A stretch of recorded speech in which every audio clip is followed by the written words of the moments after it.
Aku berkata kepadamu, sesungguhnya, siapa yang masuk ke dalam kandang domba dengan tidak melalui pintu, tetapi dengan memanjat tembok, ia adalah seorang pencuri dan seorang perampok. Tetapi siapa yang masuk melalui pintu, ia adalah gembala domba. Untuk dia penjaga membuka pintu, dan domba-domba mendengarkan suaranya. Dan ia memanggil domba-dombanya masing-masing menurut namanya, dan menuntunnya keluar. Jika semua dombanya telah dibawanya keluar, ia berjalan di depan mereka, dan domba-domba itu mengikuti dia, karena mereka mengenal suaranya. Tetapi seorang asing pasti tidak mereka ikuti, malah mereka lari daripadanya, karena suara orang-orang asing tidak mereka kenal. Itulah yang dikatakan Yesus dalam perumpamaan kepada mereka. Tetapi mereka tidak mengerti apa maksudnya ia berkata demikian. Maka kata Yesus sekali lagi, Aku berkata kepadamu, sesungguhnya, akulah pintu ke domba-domba itu.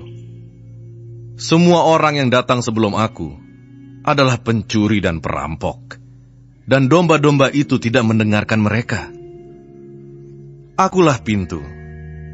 Barang siapa masuk melalui aku, ia akan selamat, dan ia akan masuk dan keluar dan menemukan padang rumput. Pencuri datang hanya untuk mencuri dan membunuh dan membinasakan.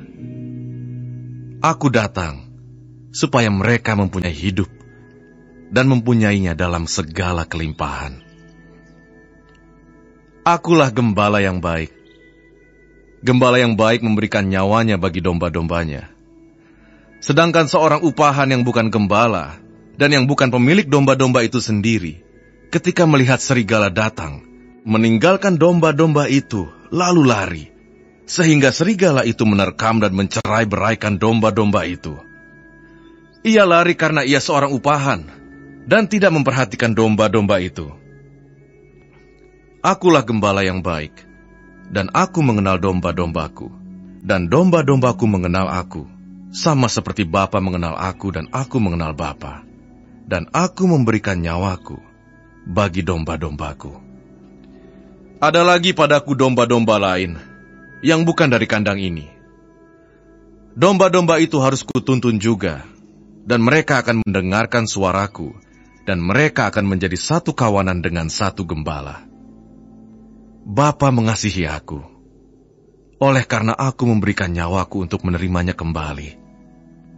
Tidak seorang pun mengambilnya daripadaku, melainkan aku memberikannya menurut kehendakku sendiri. Aku berkuasa memberikannya, dan berkuasa mengambilnya kembali. Inilah tugas yang kuterima dari Bapakku. Maka timbullah pula pertentangan di antara orang-orang Yahudi karena perkataan itu.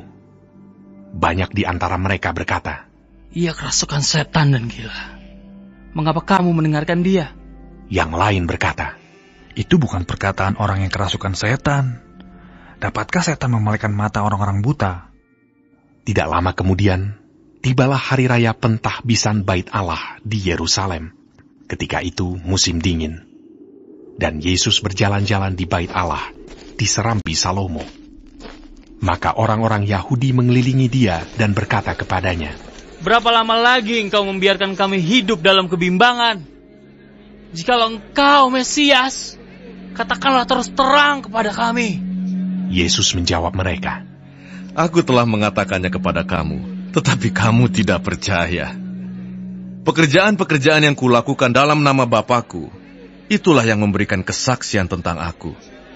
Tetapi kamu tidak percaya, karena kamu tidak termasuk domba-dombaku. Domba-dombaku mendengarkan suaraku, dan aku mengenal mereka, dan mereka mengikut aku. Dan aku memberikan hidup yang kekal kepada mereka, dan mereka pasti tidak akan binasa sampai selama-lamanya, dan seorang pun tidak akan merebut mereka dari tanganku.